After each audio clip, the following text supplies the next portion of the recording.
Le mercato d'hiver est un mercato d'opportunités et ça s'est bien ressenti, particulièrement en Serie A.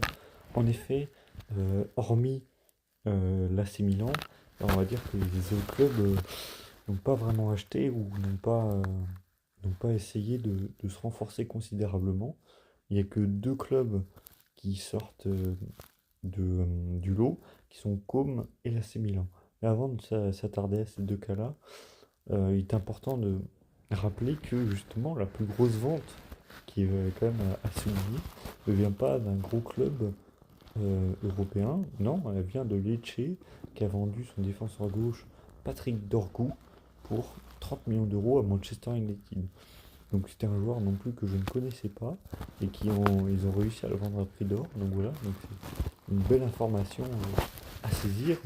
Sinon, dans les autres pistes, Stéphane Posch, qui est un très bon défenseur de Bologne, a signé à Atalanta dans un prêt. Nicolo Zaniolo, qui était à l'Atalanta, a signé à la Fiorentina dans un prêt aussi. Et puis une piste importante de Rennes, qui était l'international marocain Reda Belayan, signé pour 10 millions d'euros à Lazio en provenance de l'Hellas Vérone. Donc voilà, c'est des petits coups et des petites opérations d'ajustement. Mais ça, c'est rien comparé aux deux clubs qui sont centraux dans cette vidéo, qui sont Com et l'AC Milan. Com, ils ont fait tourner la planche à billets, en même temps, ils ont les propriétaires les plus riches d'Italie.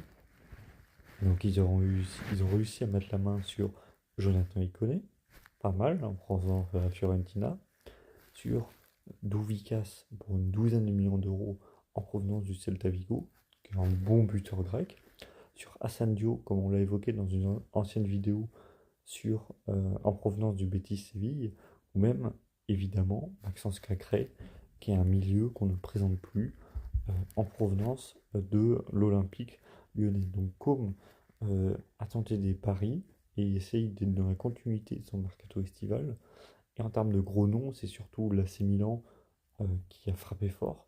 Exit Noah Okafor et Alvaro Morata, envoyés respectivement à Leipzig et Galatasaray. Et l'arrivée de Joao Félix, qui est vraiment un super coup pour l'AC Milan, ou même simplement Warren Mondo, qui est un joueur, un beau prospect français. Enfin, l'un des coups les plus gros est la Juventus avec Randall Colomoni. Bref, plutôt intéressant au final.